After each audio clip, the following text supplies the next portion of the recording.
Hey folks, before we dive into doomsday cults, cosmic omens, and the chicken that refused to lay a prophetic egg, go ahead and like this video and subscribe if you enjoy your history served with sarcasm and mild existential dread.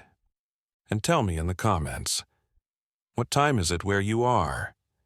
And if the apocalypse started right now, what's the last snack you'd be caught eating? Now, dim the lights, take a deep breath, and prepare to be wildly underwhelmed by the number of times the world almost ended, but didn't. Chapter 1. Ancient Omens, When the Stars Were Judging You. Long before Netflix documentaries or Reddit forums, people were convinced the sky had it out for them. Ancient civilizations didn't have weather apps or anxiety meds. What they did have were eclipses, comets, and animal entrails, and if that goat liver looked weird, the gods were pissed. The Babylonians, for instance, treated eclipses like a trailer for the apocalypse. Royal astronomers would panic watch the moon like it was a cursed DVD. If the sun blinked out, you could bet someone important was about to die. Often, they'd appoint a fake king to absorb the bad luck. Translation: Jeff, you're emperor until the curse passes. Also, try not to get stabbed. This tactic wasn't just bureaucratic improv, it was a full system. These substitute kings would be pampered like real royalty for about 3 months. Then they were quietly removed from power. And by removed, we mean executed. It wasn't great for Jeff, but Babylonian HR loved it. Real kings, meanwhile, would go on vacation or disappear for a bit, like a celestial witness protection program. Comets? Oh, comets were the celebrity guests of doom. Ancient Chinese records logged them obsessively. Not because they were pretty, but because they were ominous. Comet in the sky. Brace yourself. Someone's about to die, crops will fail, and the emperor will probably have a really bad week. One comet appearance even led to an emperor instituting sweeping reforms just to get back in the cosmos' good books. And then there were entrails. The art of haruspicy, examining the liver of sacrificed animals, was a go-to prediction tool for the Etruscans and later the Romans. You had priests who trained their entire lives just to say, "Yup, the gods hate Tuesday." They had liver models, literal clay models of sheep livers, labeled like an ancient morbid anatomy cheat sheet. It was PowerPoint for priests with knives. In Egypt, dreams and omens were cataloged like divine Yelp reviews. A dream about eating figs might mean good luck. A dream about losing teeth? Your mother-in-law's about to get smitten. The stars weren't just a cosmic mood ring. They were godly tweets, subtweeting humanity with celestial side-eye. Zoroastrianism, one of the world's oldest monotheistic religions, also had a flair for the dramatic. It spoke of a final battle between good and evil, with fire rivers and molten metal footbaths that would cleanse the righteous. Spoiler, no one RSVP'd for that spa day. Ancient Indian texts, like the Mahabharata, hinted at apocalyptic events with terrifying poetic flair. One account describes entire cities destroyed by flying machines and weapons that blazed with the power of 1,000 suns. Was it allegory? Was it historical science fiction? Or did someone invent nukes in 1500 BCE and forget to leave a user manual? The Norse weren't subtle either. Their version of the end, Ragnarök, involved wolves eating the sun, the sky splitting open, and a giant serpent rising from the sea. It was less doomsday and more metal album with a side of annihilation. And even then, they saw it as a cycle. Destruction would be followed by rebirth. You'd die in flame, sure, but at least the sequel was green. Apocalyptic anxiety wasn't limited to big empires. Isolated tribes read signs in cloud patterns. animal migrations, and crop blight. If the ants walked in a different direction, that might be the end. If the moon turned red, time to sacrifice something. Anything. Maybe Greg. Sorry, Greg. And then came astrology, the eternal soap opera of the stars. Ancient astrologers saw cosmic alignments not as pretty star maps, but divine red flags. Venus rising in Leo while Mercury moonwalked backwards. That meant war, or famine. Or maybe your cousin would finally get that weird rash. In India, planetary periods, called dashas, would dictate your entire life's trajectory. In Mesopotamia, scribes would track celestial omens with a rigor that put modern accountants to shame. Mars too bright? Jupiter moved left? Some scribe was definitely writing, "Welp, hope we don't all die tomorrow." And through it all, one thing remained true. When things went wrong, it was never just coincidence. It was punishment. A sign, a message from the gods. Crops failed, a solar eclipse, war, must be divine displeasure. Never mind that someone probably just overplanted barley or sneezed on a chicken. So why were ancient people so convinced the end was always around the corner? Because it was, for them. Famine, disease, war, natural disasters, any of these could wipe out entire communities overnight. If your village disappeared in a flood and your priest was the only survivor, guess who got promoted to prophet? Suddenly, it wasn't just bad weather, it was divine narrative. But even as they panicked, they also planned. Ziggurats aligned with stars, temples built for sun cycles, offerings timed to the moon.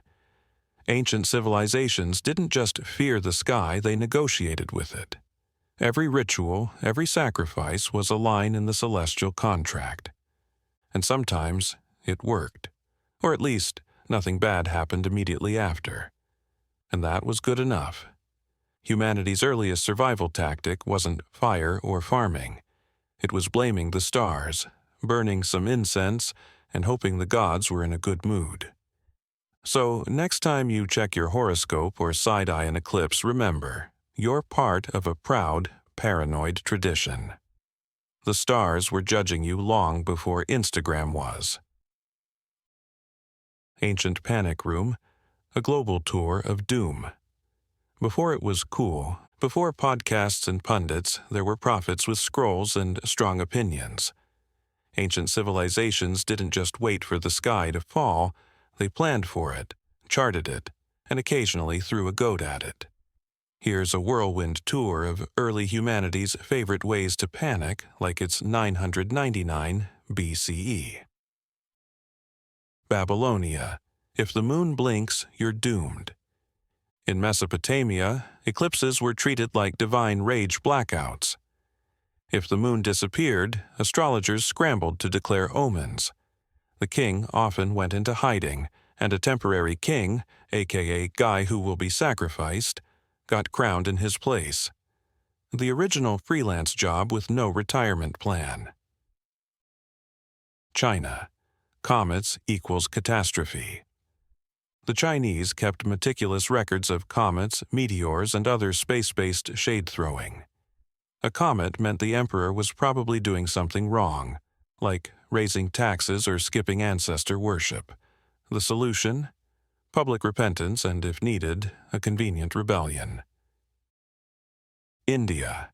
Cosmic cycles of doom. Indian cosmology said the universe was destroyed and recreated in cycles. We're currently in Kali Yuga, the worst timeline, which means corruption, disease, and possibly Instagram algorithms. But hey, it's not personal. It's just cosmic scheduling. Greece, Plato's Atlantis and the prequel to Tsunami Panic. Plato described Atlantis vanishing in a single day and night. Floods, fire, chaos. He meant it as a metaphor. The world treated it like a travel guide. Thousands of years later, people still think it's under the ocean. or in a History Channel documentary narrated by someone with suspicious hair. The Maya, long count, longer panic.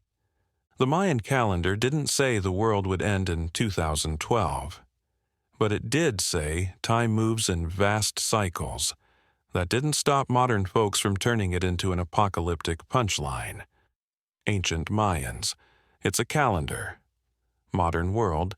So you're saying there's a chance. The Norse. Ragnarök, the fire and ice festival. No one survives. Wolves eating the sun. Earth splitting open. Gods dying in cinematic slow motion. Ragnarök wasn't just an ending, it was the ending. But even this saga had a hopeful note. After the end, a green earth would bloom again. Basically, the Viking version of Reboot the franchise.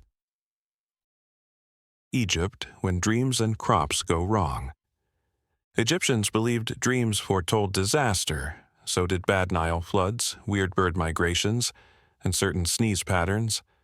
A sudden surplus of frogs, end times. A surplus of frogs and locusts, definitely end times. What do they all have in common? A deep, poetic fear of change, a love for cosmic metaphors, and an uncanny ability to look at a perfectly ordinary astronomical event and say, well, that's it. We're toast. So, the next time Mercury's in retrograde and your Wi-Fi goes out, take comfort. You're just part of an ancient global tradition of spiraling. Chapter 2. The Year. 1000. Apocalypse by round number. Fast forward to Europe around the year 999. Picture muddy streets, confused peasants, and a terrifying lack of indoor plumbing. The church was powerful, literacy was rare, and numbers felt very meaningful. So when that odometer of history rolled over to 1000, people lost their collective medieval minds. The logic? Simple. Nice round number equals time for divine judgment. This wasn't a single panic in one town. It was a creeping, decades-long build-up across the Christian world. People had been taught for generations that Jesus might return at any moment, and as the year 1000 approached, the signs seemed to line up a little too well. Plagues had returned, crops were failing. The stars were acting weird again, probably because astronomy still involved a lot of squinting and guessing. And so, naturally, priests and chroniclers started connecting the dots. Everything from floods to fireballs became proof that the world was entering its final act. Monks were especially vocal. They had the time, the parchment, and the motivation. They wrote about signs in the sky, earthquakes shaking the faithful, and dreams of cities swallowed by flame. Some even claimed that the dead were walking. Spoiler, they weren't. But it made for excellent monastery gossip. Pilgrimages became the medieval version of panic buying toilet paper. Thousands of people took to the roads, convinced that being in Jerusalem when the world ended would be a one-way ticket to heaven. For some, it was, mostly because they didn't survive the trip. Meanwhile, lords and nobles, suddenly aware of how much looting and murdering they'd done, rushed to donate land to the church. This led to a strange boom in religious property acquisition. Nothing says, "I'm sorry," like giving a bishop your family farm because you once set fire to an entire village. And then, on the night of December 31st, 999, everyone waited. Some prayed, some cried, some probably drank until the stars looked like omens. Bells rang out across Europe as midnight approached. People gathered in candlelit churches, clinging to hope, guilt, and each other. Midnight struck. The world did not. No angels, no trumpets, no fire. Not even a mildly offended cloud. The next day, life trudged on. Chickens clucked. Fields awaited. And the apocalypse? Postponed. Again. But here's the fun part. The whole mass panic thing? It might be a bit exaggerated. Modern historians debate whether the year 1000 really caused widespread hysteria. Some argue the sources are spotty. Others say it was a slow burn, not an explosion. But even if it wasn't universal chaos, the fear was real for many, because the end of a millennium felt cosmic. You could barely keep track of years without a monk's help, but even you, Peasant Joe, knew 1000 was special, big, terrifying. And people love patterns, round numbers, ends of centuries. It's psychological comfort wrapped in mathematical fear. Every tick of the cosmic clock toward a major milestone feels like fate tapping you on the shoulder. The church didn't help. Apocalyptic sermons were the medieval equivalent of viral TikToks, emotional, dramatic, and hard to ignore. "Repent now" was the slogan of the age, and if you didn't, well, the worms would get you either way. There were also prophecies floating around, doomsayers in the town square, wandering preachers with sunken eyes and too many bones in their pockets. They'd rattle off tales of blood moons, rivers turning to wine, and beasts with 10 heads. None of which showed up, unless you counted particularly ugly goats. And even though 1000 came and went, the apocalypse didn't retire. The panic just shifted. Suddenly, people started saying, okay, we were a few decades off. 1033 factorial. That's the real date, the 1000th anniversary of the crucifixion. And thus began another countdown. Another round of anxious prayers. Another generation of people convinced they were the final chapter in God's book. It became a medieval tradition, like worrying about Vikings or pretending you enjoyed barley stew. Every time something dramatic happened, a fire, a famine, a local priest spontaneously combusting, someone, somewhere, said, "This is it." And it never was. But it always felt close. So even if historians downplay the panic of 1000, the idea lingered like a persistent cough. It haunted minds, sermons, and the margins of illuminated manuscripts. People feared the end because life was hard, brutal, often short. A bad harvest or infected blister could end your personal world, so imagining a universal end felt logical, like company. And who wouldn't want their suffering to be part of a grand cosmic story, instead of just another tale of plague and potholes?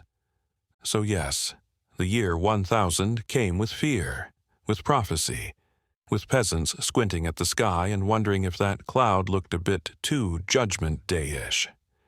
It also came with disappointment, relief, and a quick return to picking lice out of your tunic. Because in the great history of apocalyptic panic, the world never ends when you expect it to.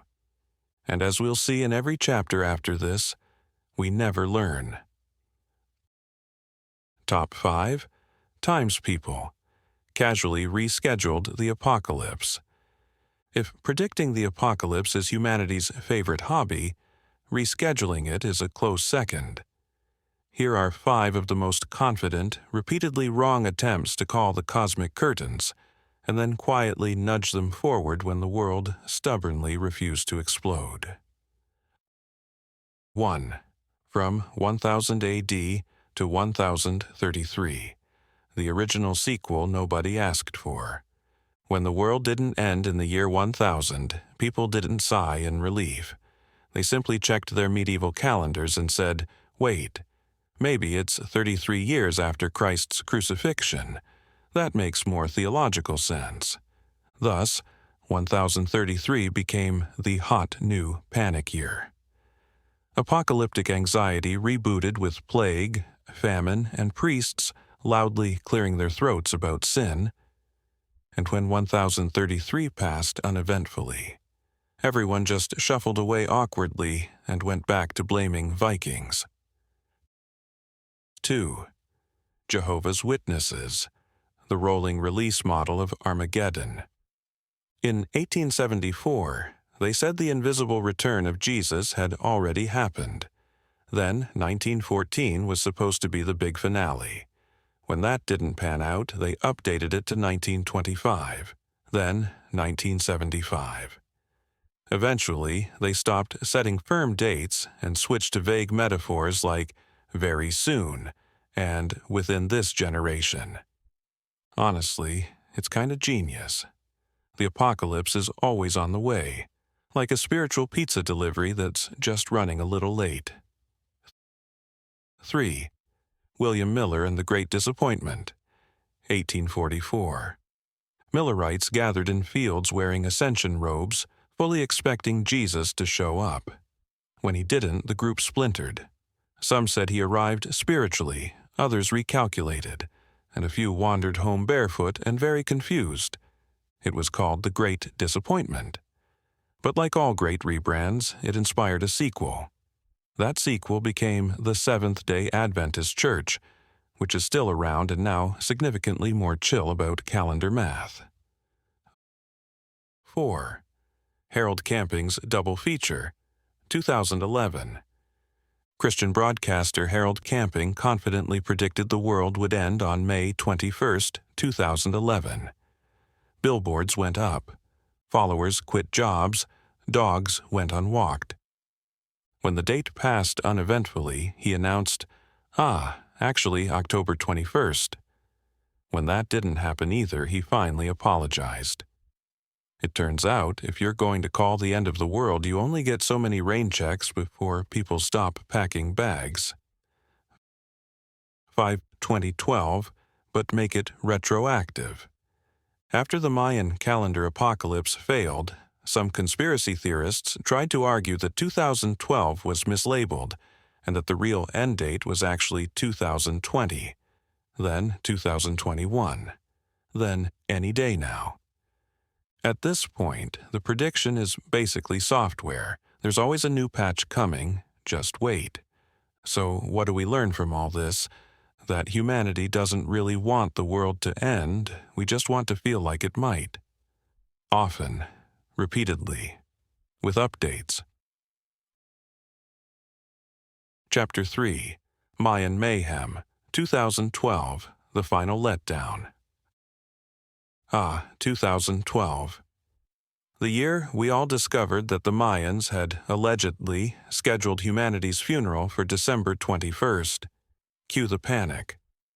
Hollywood gave us movies with collapsing cities and John Cusack outrunning tectonic plates. News anchors gave dire countdowns. New Age bookstores sold out of crystals. Someone in rural Arizona definitely built a bunker out of canned beans and hope. Teenagers joked about skipping their homework, just in case. Adults bought survival gear, downloaded apocalypse survival guides, and Googled things like how to purify water with a sock.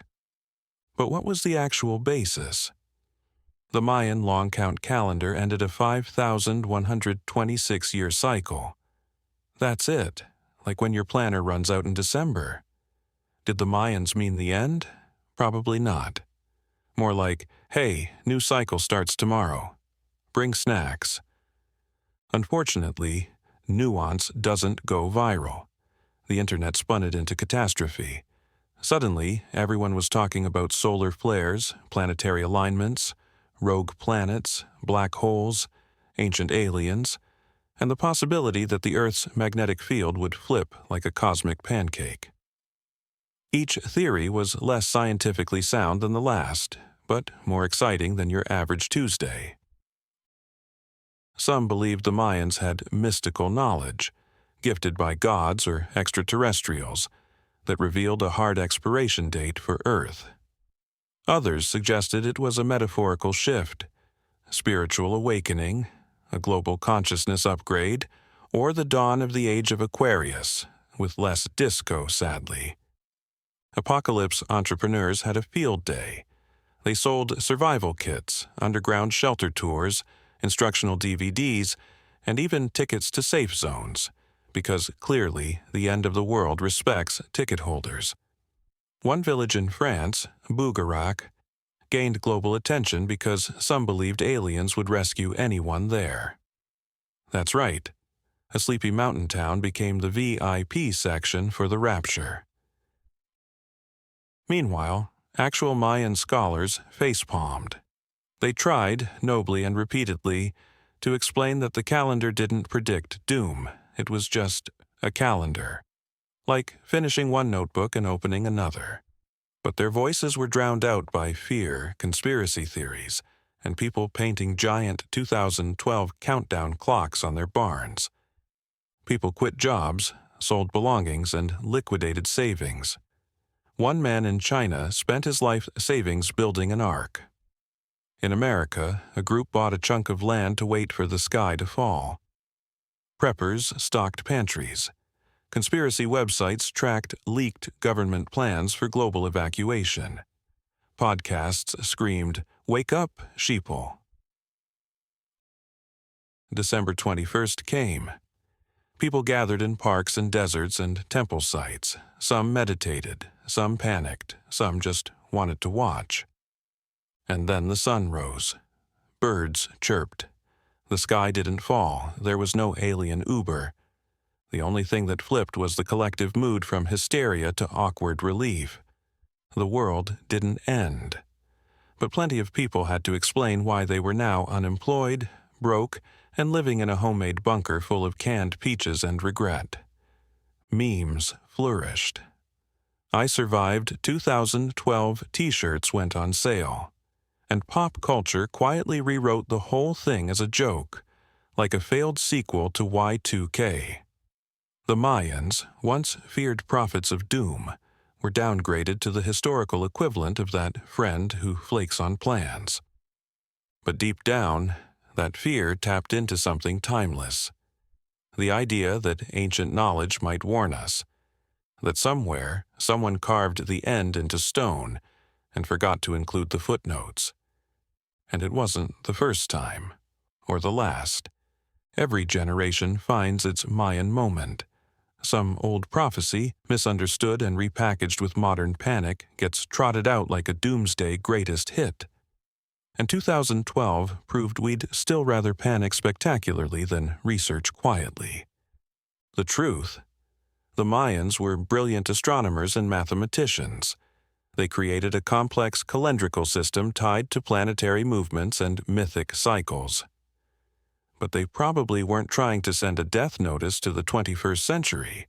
They were just resetting the cosmic clock, like saying, "End of chapter, turn the page." Still, humanity did what it always does. Took a calendar reset and turned it into a blockbuster trailer for doom, because we love a dramatic exit, even if it never arrives. And let's not forget the merchandise. Apocalypse anxiety became a consumer trend. T-shirts, mugs, hoodies, books. One publisher even released a self-help book titled "Survive 2012 and Thrive in the Aftermath," as if anyone needed productivity tips for the post-apocalypse. YouTube channels exploded with tutorials on how to make your own Faraday cage, purify swamp water, or build a DIY underground shelter using 2 shovels and a dream. Some people even turned to numerology and gematria to calculate the end. Spoiler: the numbers were usually wrong, but very confident. There were even dating sites and forums for 2012 believers. Think Tinder meets "We might not live past Friday." Imagine those first dates. So, what's your plan for when the crust destabilizes? Psychologists noted a spike in anxiety cases, especially among children and teens. Schools reported kids experiencing doomsday-related nightmares. Some teachers tried to reassure students. Others just assigned end-of-the-world-themed essays. Education meets existential dread. A few spiritual movements saw opportunity. They promised to guide believers through the metaphysical shift. With a fee, of course. Meditation workshops, energy realignment sessions, galactic ascension courses, all surged in popularity. Even NASA had to get involved. The space agency created a public FAQ debunking 2012 theories, assuring humanity that no rogue planet named Nibiru was barreling toward Earth. It might have been the first time NASA had to calm people down with science, instead of hype them up with rocket launches. Of course, not everyone was on edge. Some just enjoyed the ride. Apocalypse-themed parties popped up worldwide. People wore Mayan headdresses, toasted to the end, and danced like the gods were watching. One group held a 24-hour dance marathon. Motto, "If we're going out sweaty." And on December 22nd, the internet did what it does best, mocked everything. Memes of disappointed aliens, sarcastic Mayan inscriptions, and dogs wearing "end is woof" signs flooded social media. Hashtags like #, still here, and #, calendar fail trended for days. But beneath the humor lingered a reminder. We are incredibly good at being afraid, especially of things we don't fully understand. The cosmos is vast. Ancient civilizations are mysterious. Mix that with modern media and a human tendency to panic, and you get 2012, the world's biggest cosmic false alarm. So the next time someone says, "The ancients knew," just smile and ask, did they also know how to make better calendars? Because sometimes the only thing ending is the patience of archaeologists. Chapter 4. Cults, Codes, and Y2K, Modern Meltdowns. Let's start with Y2K, the digital apocalypse that never delivered. It was a beautifully efficient panic. The date rollover from 1999 to 2000 had programmers quaking because old code stored years as 2 digits. When clocks hit 00, some thought computers would believe it was 1900 again, triggering errors, shutdowns, or nuclear launches. In other words, the world might end because Excel forgot what century it was.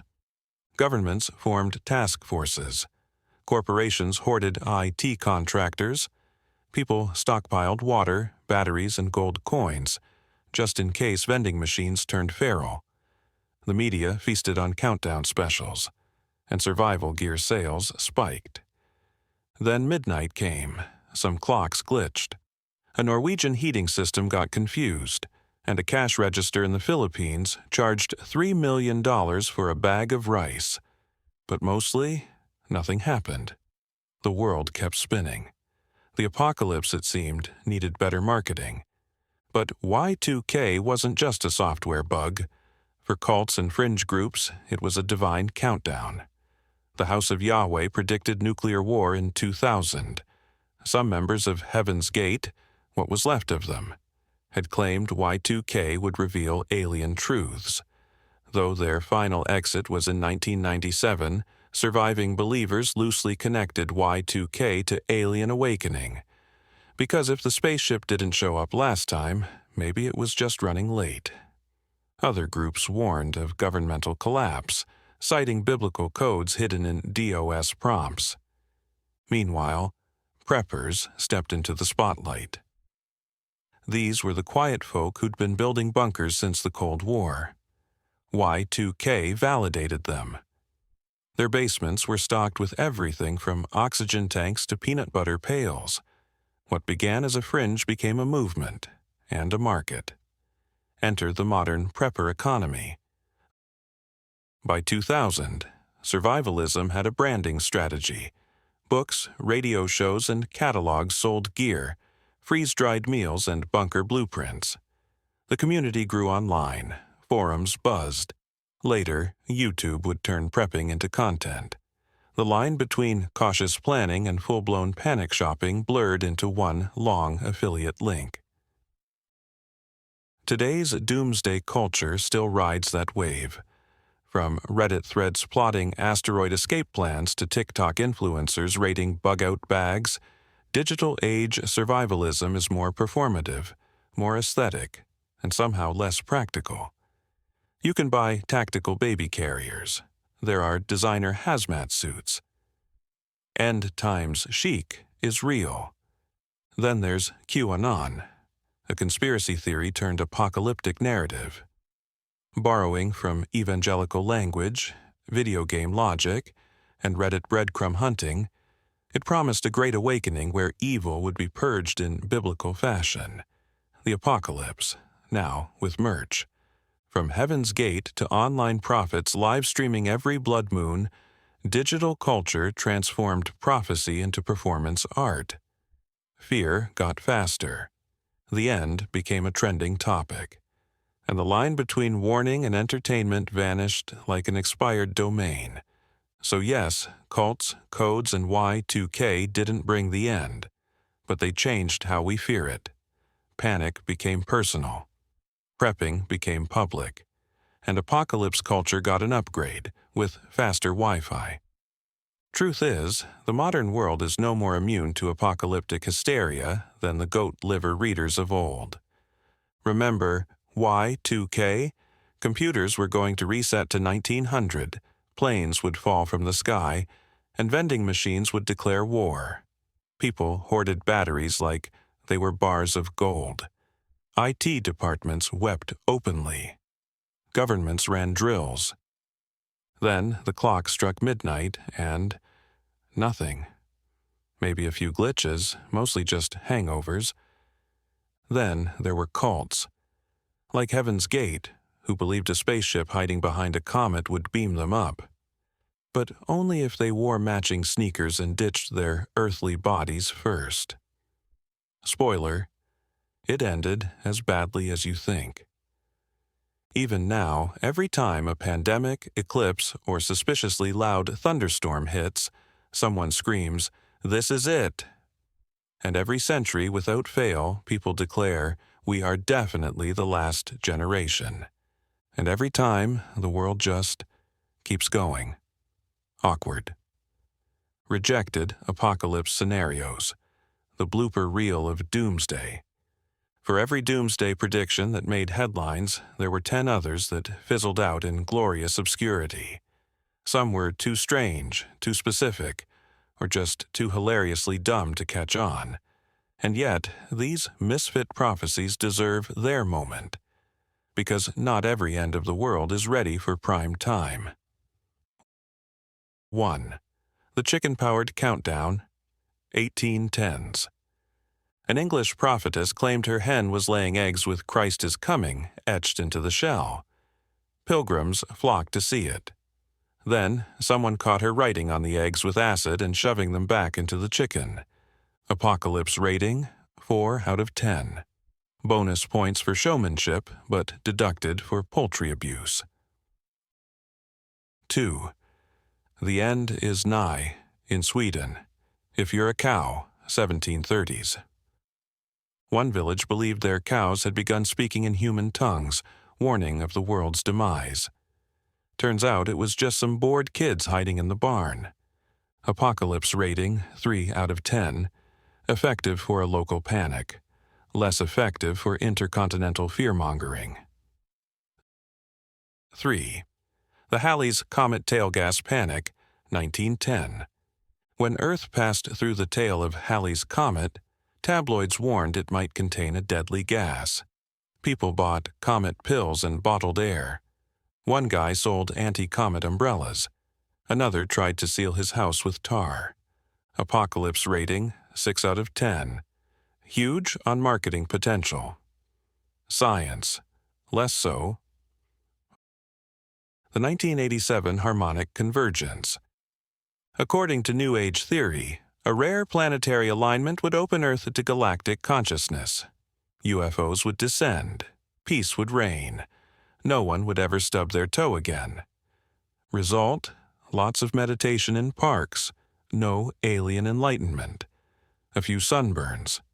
Apocalypse rating, 5 out of 10. Vibes immaculate.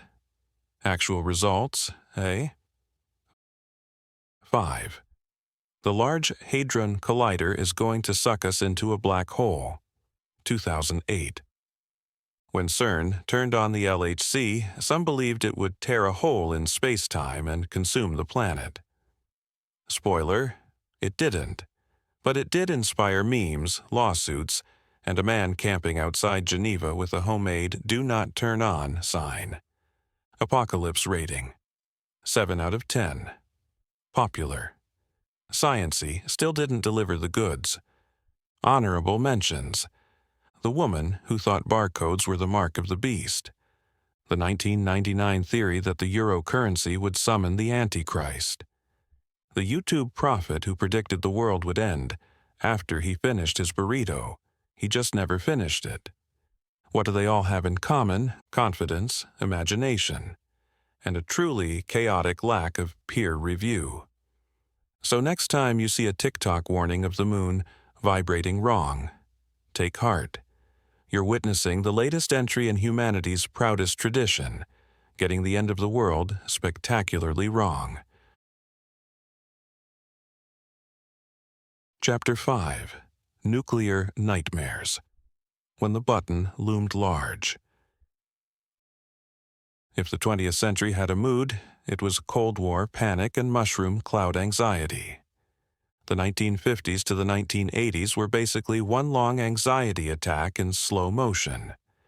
Governments ran duck and cover drills, as if hiding under a school desk would help when the sky turned into plasma. Families built bomb shelters in their backyards, stocked with Spam, powdered milk, and the futile hope that radiation respected plywood. Children were shown grainy black and white cartoons instructing them to crouch under tables and cover their heads when the world exploded. It was like teaching kids how to shield themselves from an erupting volcano using a beach umbrella. Fallout shelters became suburban status symbols. Civil defense pamphlets told people to whitewash their windows to reflect thermal radiation, as if paint could somehow unbake you from a nuclear flash. Schools handed out dog tags to students so their bodies could be identified in the rubble.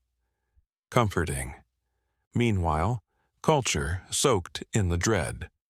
Movies like Dr. Strangelove, The Day After, and Threads didn't just portray nuclear war, they let audiences taste the ash. TV specials aired what-if scenarios where a single push of a button led to global annihilation. People ate their dinner while watching simulations of cities vaporized in real time. That's entertainment, baby. Entire generations grew up believing that any given Tuesday might be their last. If someone sneezed near a red telephone, you half expected mushroom clouds. Then came the arms race. The U.S. and Soviet Union began stockpiling enough nuclear warheads to destroy the planet multiple times over. This wasn't just overkill, it was post-overkill. Why just blow up the Earth when you can do it 10 times? You know, just in case. Mutually assured destruction became a literal defense policy, which meant the global plan was, if you kill us, we'll kill you harder. It was like threatening to burn down your own house if someone throws a rock at your mailbox.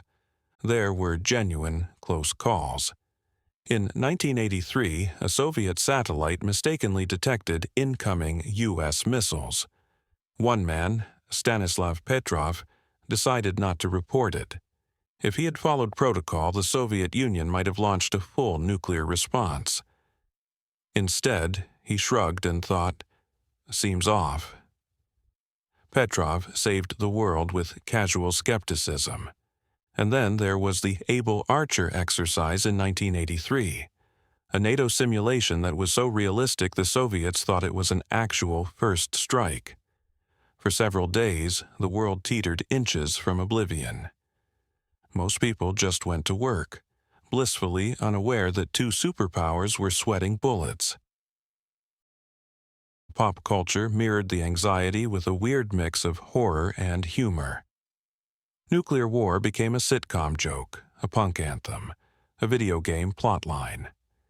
Kids collected glow-in-the-dark toys while adults read survivalist guides. And through it all, there was the button. The mythical, red, glass-cased device said to sit within arm's reach of every head of state. Push it, and boom, Armageddon à la carte. Of course, the actual process of launching a nuclear strike is more complex than slapping a Staples easy button. There are codes, protocols, keys, people yelling into phones. Still, the symbolism remained. One decision, one command, and civilization evaporates. And yet, as the decades ticked by, the bombs stayed in their silos. The missiles slept. The apocalypse became less of a forecast and more of a phantom. Then came détente. The Berlin Wall fell. The Cold War thawed into lukewarm capitalism. Suddenly, the nightmares of mushroom clouds were replaced by credit scores and dial-up internet. The existential dread didn't disappear. It just diversified. But the nukes? Still here, still armed, still waiting. Every now and then, a reminder bubbles up, a missile alert accidentally sent to phones in Hawaii, an unstable leader rattling a saber, a war game going sideways. And people remember, oh right, that thing, the apocalypse we engineered but haven't used. The weapon so powerful it never got deployed, because using it would mean everyone loses. So we keep it. Just in case. Because if humanity has taught us anything, it's that we fear the end.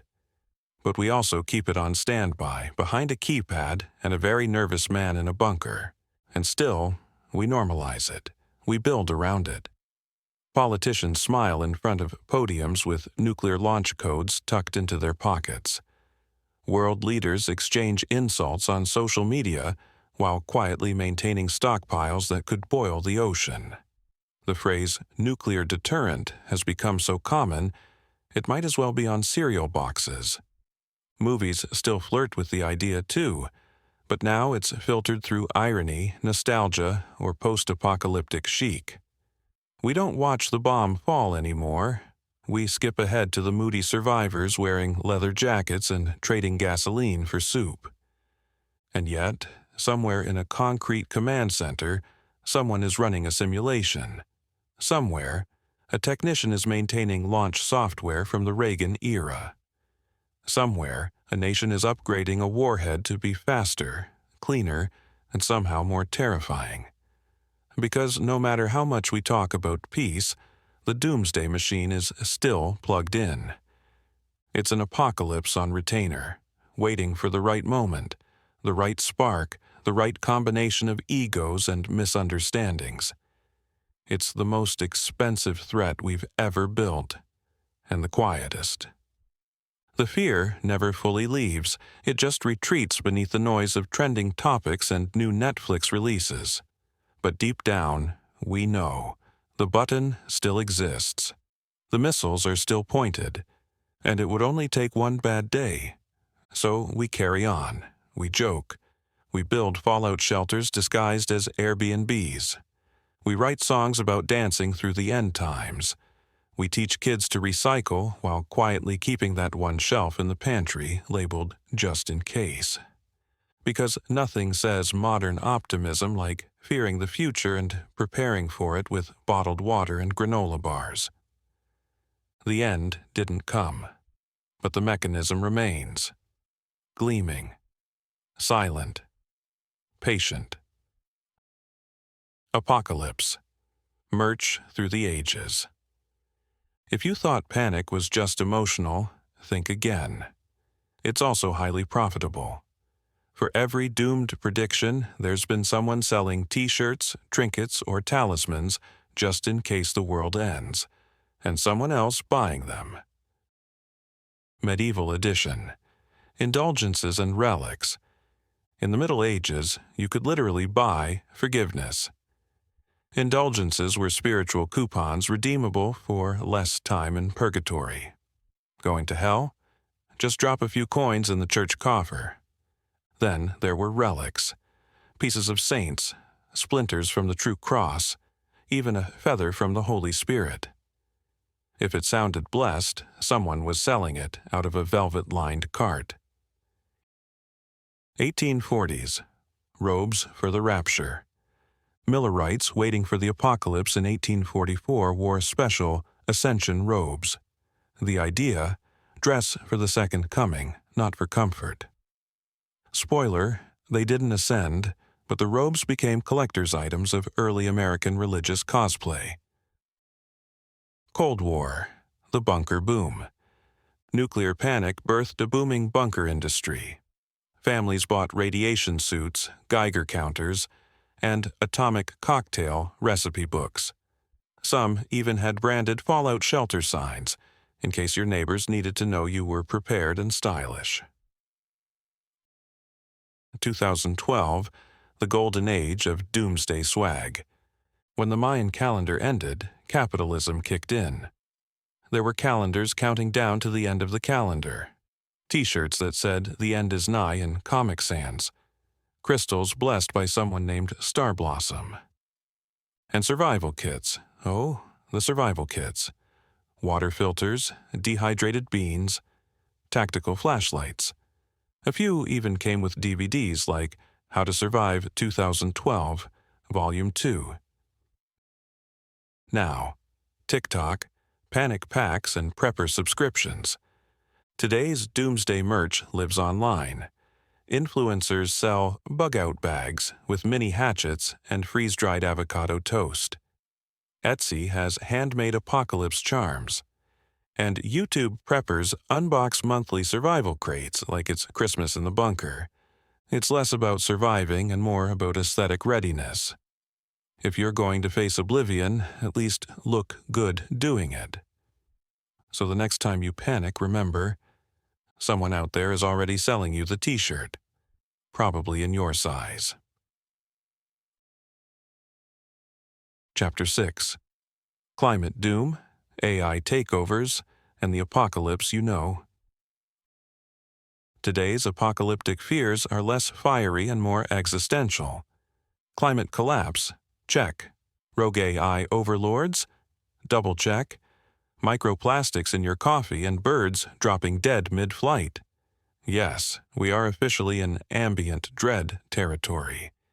Instead of waiting for one big bang, we're now watching a slow-motion avalanche, powered by charts, news cycles, and TED Talks with titles like How to Stay Calm While Everything Burns. Add in viral misinformation, political instability, and billionaires trying to escape to Mars. And the new apocalypse feels like a group project where no one showed up but the intern. This is the first apocalypse with a LinkedIn profile.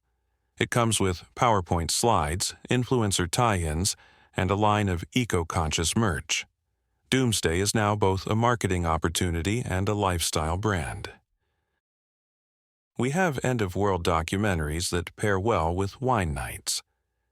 Dystopian novels so trendy they're turned into streaming series before the ink dries. And climate awareness at campaigns narrated by celebrities who arrive in private jets. Instead of prophets in the wilderness, we have scientists with spreadsheets. Glaciers are melting, coastlines are shifting, and half the planet is either on fire or underwater. We've essentially given the Earth a fever, and then argued on Twitter about whose fault it is. Meanwhile, artificial intelligence looms in the background like a socially awkward cousin who just got really good at math.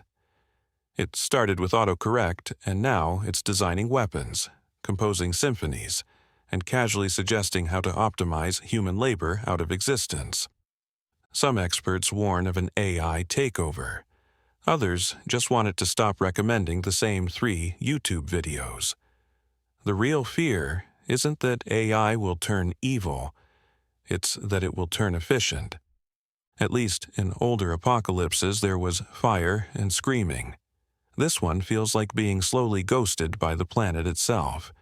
You wake up, read the headlines, and wonder if the end will arrive before your next dentist appointment. We're now living in the era of drip-feed doomsday. There's no climax, no boss battle, just endless side quests involving trash sorting, avoiding conspiracy theories, and arguing with climate-denying uncles at Thanksgiving.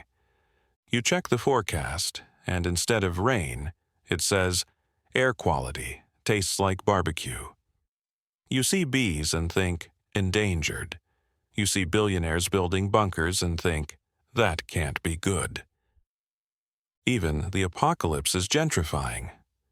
Silicon Valley startups are selling personalized survival kits, complete with artisanal water filters and dehydrated kale. The same people who caused half the problems now want to sell you solutions wrapped in sustainable packaging. And AI? It's learning too fast, writing books, generating art, passing medical exams. If humanity were a college class, AI just submitted its thesis while we're still trying to find the syllabus. Tech billionaires warn us about AI while investing in it. Governments debate regulation while using it to sort data and track everyone's memes. AI might not kill us with killer robots. It might just make us irrelevant with efficiency. There's something uniquely terrifying about being replaced by something you invented. It's like raising a child who grows up, gets a job, and then uses their first paycheck to evict you. And yet we're still here, stressed, tired, recycling, but still standing, because as always the end seems just out of reach, but never quite here. We still swipe, stream, and argue about oat milk. We still plant gardens and write love songs and teach our kids to draw trees that might not be there in 50 years. There's resilience in the madness. A kind of optimistic denial that says, sure, the sky's on fire, but it's a dry heat. And for every doomsday headline, there's someone inventing a carbon-capturing algae or planting a forest, or teaching a chatbot to say, please, before it destroys humanity. This apocalypse comes with a slow drip of dread and the occasional burst pipe of hope. It's terrifying, it's tedious, it's Tuesday. And when you realize the end probably won't be a bang, but a slow descent into weirdness, you start to appreciate the quiet absurdity of it all. Because who needs zombies when your fridge is connected to Wi-Fi and your weather app has trust issues? So, yes, the apocalypse may not look like the movies, but it does have a newsletter, and possibly a 10-part documentary coming soon to your favorite streaming service. And when it all feels like too much, there's always something soothing in the absurdity. That, in the face of looming doom, we still worry about likes, still complain about traffic, still try to make banana bread. Maybe that's what survival really is. Not outrunning catastrophe, but laughing through it. Not defeating the apocalypse, but dancing with it just long enough to make it feel awkward. We might not save the world with tweets or recycling bins, but we'll go down singing, planting, coding, and joking. Because humanity's greatest weapon against the end has never been fire or steel, it's been our absolute refusal to take the end seriously. And honestly, that might be enough. Chapter 7. Apocalypse Tourism, where the world might end but you still need a booking. For some people, the apocalypse isn't something to avoid, it's something to travel for. Welcome to the world of doomsday destinations, where anxiety meets adventure and the end times come with room service, or at least a composting toilet. Let's start with nuclear bunkers, the Airbnb of Armageddon. Once top-secret Cold War hideouts, many have been turned into immersive, steel-lined vacation spots for the apocalypse curious. In the UK, you can tour decommissioned command centers that still smell faintly of fear and mildew. In the US, high-end entrepreneurs offer luxury survival condos built into missile silos, complete with gyms, libraries, and that one guy down the hall who's way too into tactical flashlights. You're not just escaping radiation, you're upgrading to granite countertops while society collapses. Pack a bag, bring freeze-dried ice cream, and try not to get claustrophobic. The world may be ending, but that doesn't mean you have to share a bunk bed with Steve from accounting. Then there's Rennes-le-Château, France, aka UFO Evacuation Central. In the lead-up to 2012, New Age communities decided that this sleepy mountain village would be the only safe zone on Earth. Why? Because the mountain was supposedly magnetic, hollow, or possibly a secret alien garage. People flocked there with crystals, hope, and vegan trail mix. Some camped in tents, others booked tiny cottages. Local authorities, baffled and increasingly nervous, had to prepare for a crowd of cosmic evacuees with absolutely no evacuation plan. When December 21st came and went, the aliens did not arrive. But the souvenir business did pretty well, and let's be honest, who wouldn't want a t-shirt that says, "I waited for the mothership and all I got was this bag of organic quinoa"? Across the continent in Serbia, Mount Ertanj, aka the Balkan Pyramid, became the 2021 darling of apocalyptic retreats. According to various theories, none of them involving geologists, Ertanj emits protective energy. Some believe it's an ancient alien structure. Others just like the vibes. When social media influencers caught wind of this energy hotspot, they organized hikes, meditations, and selfie sessions on the mountain slopes. As pandemic panic peaked and internet logic dipped, some claimed Ertanj would shield them from the next catastrophe, like a spiritual airbag. Spoiler, it didn't. But people left the mountain feeling centered, sunburned, and slightly scammed, which is still better than most budget airlines. And finally, no tour of apocalypse tourism is complete without the spiritual retreats of pre-2012. The doomsday travel market boomed with yoga retreats, vision quests, and silent meditation getaways. Want to find inner peace before the outer world explodes? Book now, and we'll throw in a bonus crystal and a complimentary bowl of ethically sourced lentils. People meditated in deserts. They danced in forests. They stared into the void, some literally, some metaphorically. Gurus cashed in. Booking agents rejoiced. And everyone left either spiritually enlightened or suspiciously poorer. Because if the end of the world is coming, you might as well face it with a full chakra alignment and a decent tan. The common theme? We're not just afraid of the end, we want front row seats. Preferably with Wi-Fi. We crave meaning, novelty, and maybe a last-minute miracle. And if we can snap a photo of it with a filter that says, "Number blessed," even better. So, whether it's climbing a haunted mountain, booking a night in a Cold War coffin, or waiting for alien rescue in the French countryside, remember, when the end comes, there will always be someone trying to turn it into an experience. Chapter 8. Beyond the West, Global Visions of the End. The end of the world doesn't belong to one culture. Humanity has been inventing the apocalypse everywhere, from dusty temples to jungle villages to skyscraper-filled coastlines.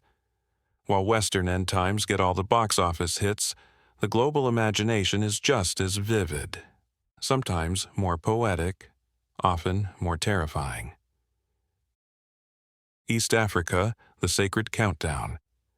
Across parts of East Africa, apocalyptic visions merged with colonial trauma. In the late 19th and early 20th centuries, millennialist movements swept through Uganda, Kenya, and Tanzania. One example, the Maji Rebellion, where Tanzanian fighters believed sacred water, Maji, could make them immune to German bullets. It didn't. But it was apocalyptic faith in action, resistance wrapped in prophecy. There were also prophetic movements like that of Alice Lenshina in Zambia, whose Lumpa church followers believed colonial society was the devil's design, and that Judgment Day was imminent. When the apocalypse didn't come, the Zambian government did. The results were not subtle. South America, post-colonial prophets and cosmic battles. Many Andean traditions mix Catholic end-time imagery with indigenous cosmology.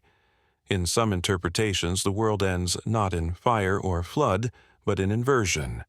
The sun rises in the west, llamas speak, and rivers flow backward. In Brazil, a 20th century movement called the Sebastianists believed King Sebastian of Portugal would return and trigger the end times.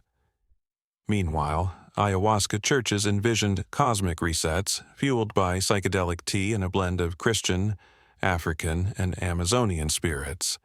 And then there's the Incan apocalypse, which didn't wait around for predictions. When the Spanish invaded, it was the end of the world. As far as the Inca were concerned, the sun god stopped answering calls, the temples were defiled, and a new apocalyptic calendar was enforced, with muskets. Japan, nuclear shadows and giant monsters.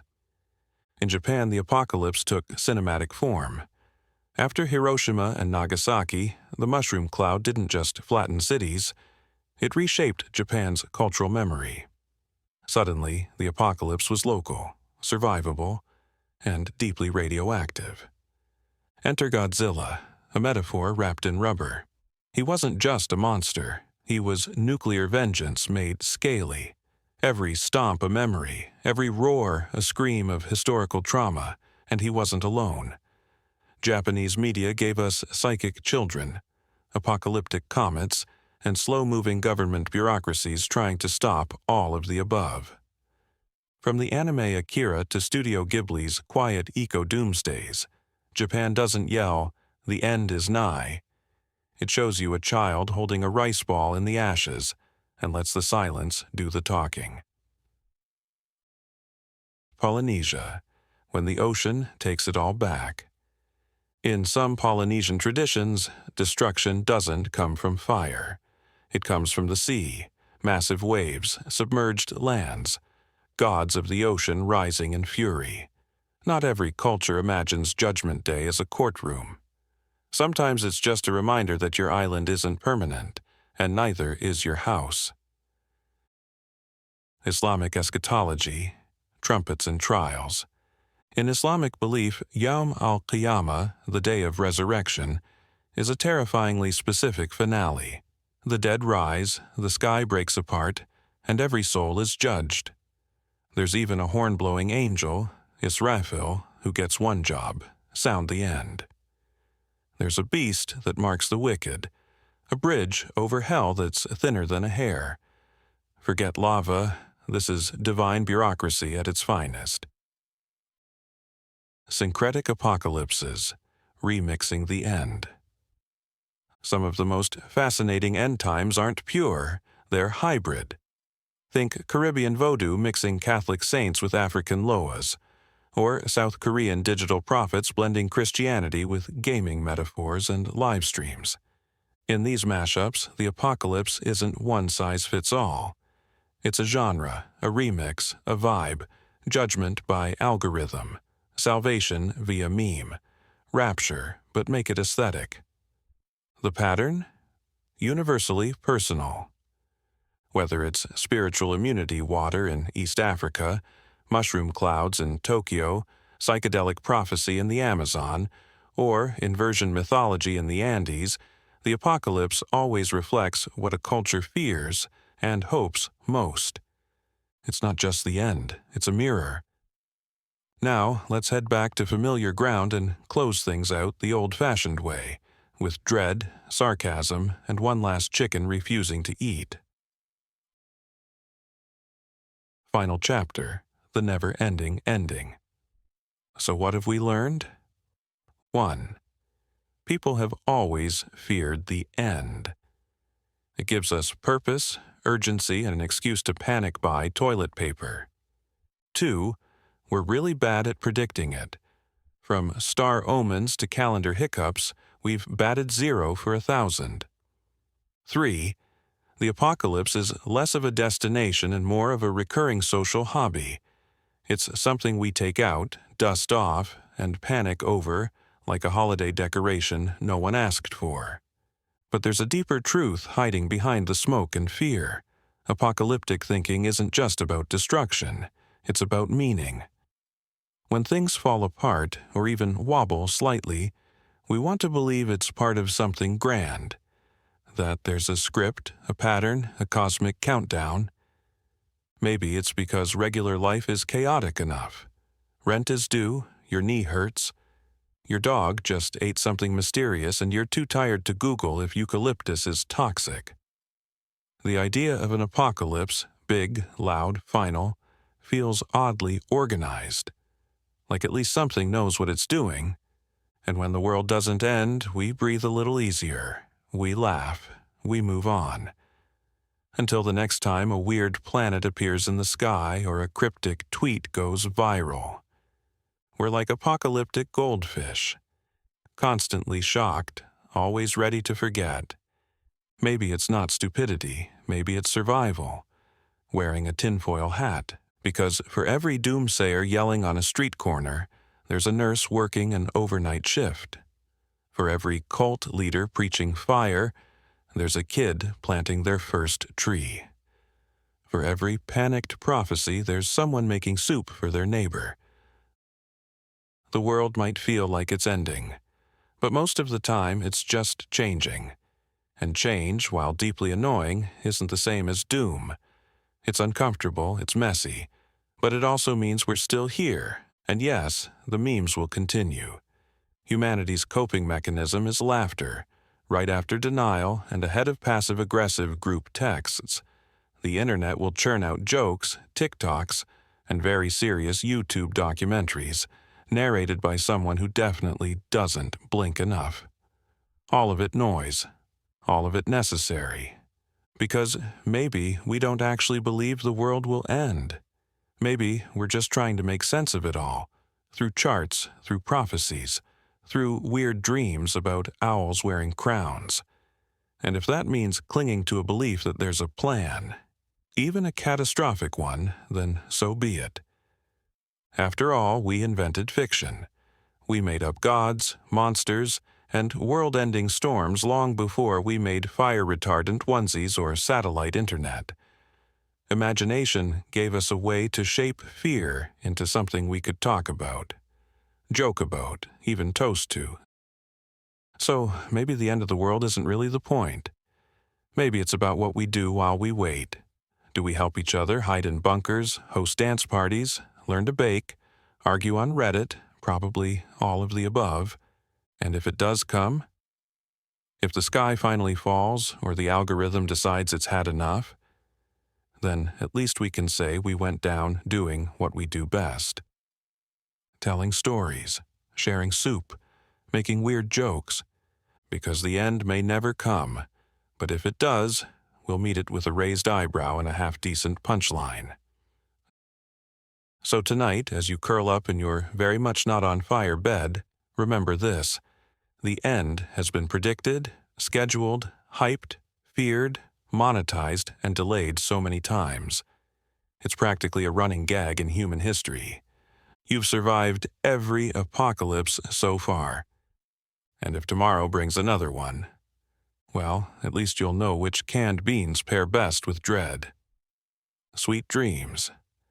And if you see a chicken refusing to eat tomorrow, maybe call in sick.